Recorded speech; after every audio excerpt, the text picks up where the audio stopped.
আসসালামু আলাইকুম ওয়া রাহমাতুল্লাহ।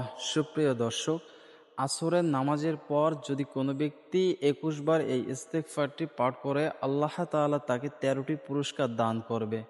তার ভিতরে সর্বছোট পুরস্কার হলো তার জীবনের গুনাহ আল্লাহ তাআলা তাকে মাফ করে দেবে। সুবহানাল্লাহ। এবং ওই জায়গায় আল্লাহ তাআলা নেকি দ্বারা ভরপুর করে দেবে। সুবহানাল্লাহ। তাহলে কে না চায় তার জীবনের গুনাহগুলো মাফ না করাতে?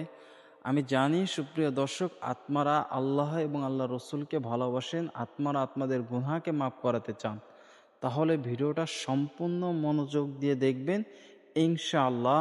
তাহলে জানতে পারবেন যে কোন ইস্তেগফারটি পাঠ করলে আল্লাহ তাআলা আত্মাকে ১৩টি পুরস্কার দান করবে ইনশাআল্লাহ। আপনি জীবনে অনেক গুনাহ করেছেন, চলতে বসতে অনেক গুনাহ করেছেন। গুনাহ করতে করতে আপনার জীবনটাকে ঝরঝরা করে ফেলছেন। তারপরও আল্লাহ তাআলার কাছে আপনি একবার মাপ চান, আল্লাহ তাআলা আপনাকে মাফ করে দেবে ইনশাআল্লাহ। আল্লাহ রব্বুল আলামিন তো দয়ালু, আল্লাহ রব্বুল আলামিন তো রহমান। তিনি বান্দার কষ্টকে এবং বান্দা যদি খালেজ দিলে তওবা করতে পারে, আল্লাহ তাআলা তাকে নিষ্পাপ মাসুম বাচ্চা বানিয়ে দেবে। তাহলে আপনি কত গুনাহ করেছেন, আপনার সমস্ত গুনাহ আল্লাহ তাআলা মাফ করে দিবে। একদিন হযরত মুসা আলাইহিসসালাম আল্লাহ তাআলার সাথে কথা বলার জন্য পাহাড়ে যাচ্ছেন। তখন একটি পাথর ঝরঝর করে কান্না করতেছে এবং তখন মুসা আলাইহিসসালাম জিজ্ঞাসা করলেন, হে পাথর, তুমি কান্না করো কেন? এখন কিছু মানুষের প্রশ্ন আসতে পারে যে পাথরও কি কথা বলে?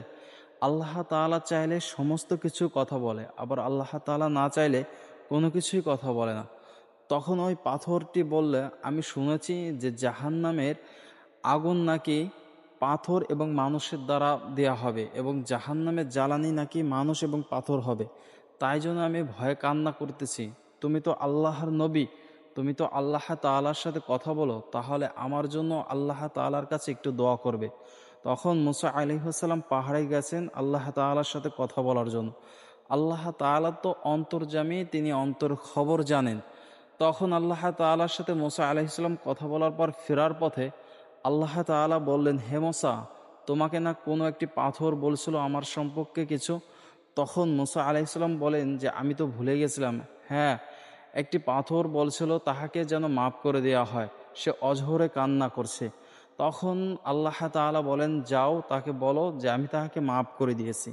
তখন মুসা আলাইহিস সালাম ফেরার পথে ওই পাথরকে বলল, আল্লাহ তাআলা তোমাকে মাফ করে দিয়েছে। কিছুদিন যাওয়ার পর হযরত মুসা আলাইহিস সালাম আবার যখন কথা বলার জন্য আল্লাহ তাআলার কাছে যান, তখন দেখে যে এই পাথরটি আরো ঝরঝর করে কান্না করতেছে। তখন মুসা আলাইহিস সালাম বলেন যে তুমি আবার কেন কান্না করতেছ? পাথর উত্তরে বলে যে কান্না করলে যদি আল্লাহ তাআলা মাফ করে দেয় আমাকে, তাহলে এর থেকে উত্তম কি জিনিস হতে পারে? তাই কান্নাওয়ালা জিন্দেগি এবং মাফওয়ালা জিন্দেগি আল্লাহ তাআলার কাছে অনেক দামি। যেমন জাহান্নাম যখন হাসরের ময়দানে জাহান্নাম যখন গুনাহগারদেরকে ধরার জন্য আসবে, তখন আল্লাহ তাআলা কিছু কুদরতি পানি জাহান্নামের পর নিক্ষেপ করে দেবে, জাহান্নাম আবার দৌড়িয়ে পালিয়ে যাবে। তখন ফেরেশতারা জিজ্ঞাসা করবেন আল্লাহ তাআলা, এটা এমন কি পানি ছিল যার কারণে জাহান্নামে দেওয়ার পর জাহান্নাম দৌড়িয়ে পালিয়ে গেল?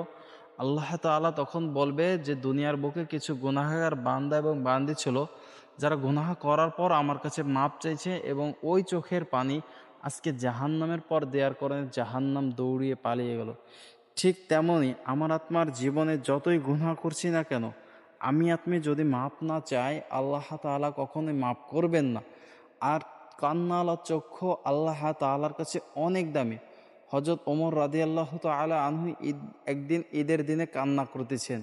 তখন এক সাহাবী জিজ্ঞাসা করলো, হে আমিনুল মুমিনিন, আপনি তো হচ্ছে বাদশাহ, আল্লাহ তাআলা তো আপনাকে জান্নাতের টিকিট দিয়েছে, তারপর আপনি কেন কান্না করতেছেন? তখন হযরত ওমর রাদিয়াল্লাহু তাআলা আনহু বলেন যে আল্লাহ রাব্বুল আলামিন আমাকে জান্নাত দিয়েছে, সে আল্লাহ তাআলা আমাকে জাহান্নামও দিতে পারে। আর কান্নাওয়ালা জিন্দেগি আল্লাহ তাআলার কাছে অনেক পছন্দ।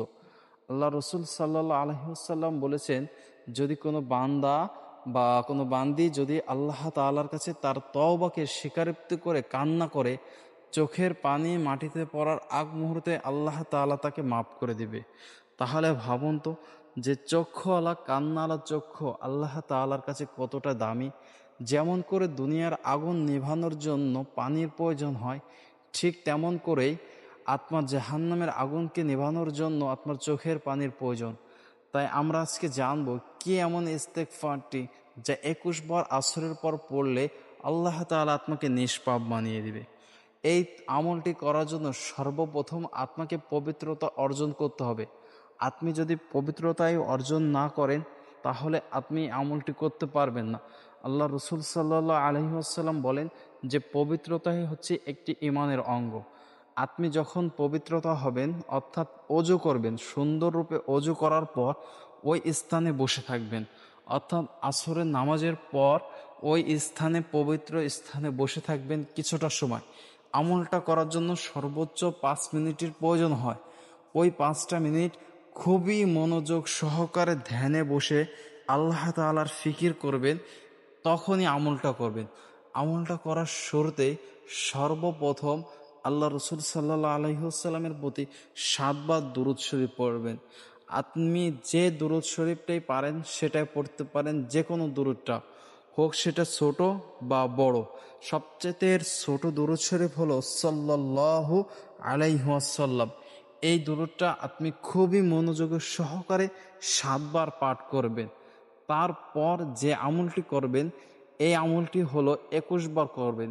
এই আমলটি হলো আস্তাগফিরুল্লাহ, আস্তাগফিরুল্লাহ, আস্তাগফিরুল্লাহ। এইভাবে হাতের করগুনে হলো 21টি বার আপনি এই ইস্তেগফার পাঠ করবেন। ইস্তেগফার এমন একটি দামি, এই ইস্তেগফারের মাধ্যমে আল্লাহ তাআলা আপনাকে মুস্তাবিদ দাওয়া বানিয়ে দিতে পারে। এই ইস্তেগফারের মাধ্যমে আপনার জীবনের সমস্ত গুনাহ আল্লাহ তাআলা মাফ করবে।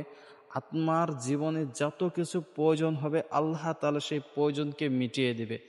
অর্থাৎ ইস্তেগফারের মাধ্যমেই আপনার জীবনের গুনাহকে মাফ করে আপনি নিষ্পাপ হবেন। ইস্তেগফার 21টি বার পড়ার পর আপনি আবার পুনরায় আল্লাহ রসুল সাল্লাল্লাহু আলাইহি ওয়াসাল্লামের প্রতি 7 বার দুরূদ শরীফ পড়বেন। যেই 7টি দুরূদ শরীফ হলো সাল্লাল্লাহু আলাইহি ওয়াসাল্লাম, সাল্লাল্লাহু আলাইহি ওয়াসাল্লাম, সাল্লাল্লাহু আলাইহি ওয়াসাল্লাম। এইভাবে আপনি আবারও 7 বার দুরূদ শরীফ পাঠ করবেন। তারপর মোনাজাত ধরবেন এবং আল্লাহ তাআলার কাছে আকুতি মিনতি করে কান্নাকাটি করবে। এইভাবে আপনি আপনার আমলকে চালিয়ে যান, ইনশাআল্লাহ আল্লাহ তাআলা আপনাকে মাফ করে দেবে।